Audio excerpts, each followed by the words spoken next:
নমস্কার বন্ধুরা, আমার চ্যানেলে আপনাদের স্বাগতম। আজ আমি আপনাদের সামনে একটু অন্যরকম স্টাইলে পকোড়া রান্নার রেসিপি নিয়ে হাজির হয়ে গেছি। আজ কোন স্টাইলে পকোড়া রান্না করব এটা দেখার জন্য আপনাদের ভিডিওটা শেষ পর্যন্ত দেখতে হবে।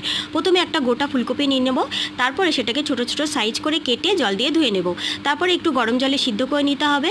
তারপর নামিয়ে নিয়ে ঠান্ডা করে পরিমাণ মতো নুন হলুদ দিতে হবে। আর একটু সেন্ট আর টেস্টি করার জন্য ধনেপাতা, কাঁচা লঙ্কা, বেসন দিয়ে ভালো করে মাখতে হবে। ভালো করে মাখা হয়ে গেলে পরে কড়াইতে তেল গরম করে মাখাটাকে দিয়ে দিতে হবে। দিয়ে একটু উল্টে পাল্টে নাড়াচাড়া করে ভাজতে হবে। এই রান্নাটা কিন্তু খুবই সহজ, কিন্তু একটু সময় লাগবে।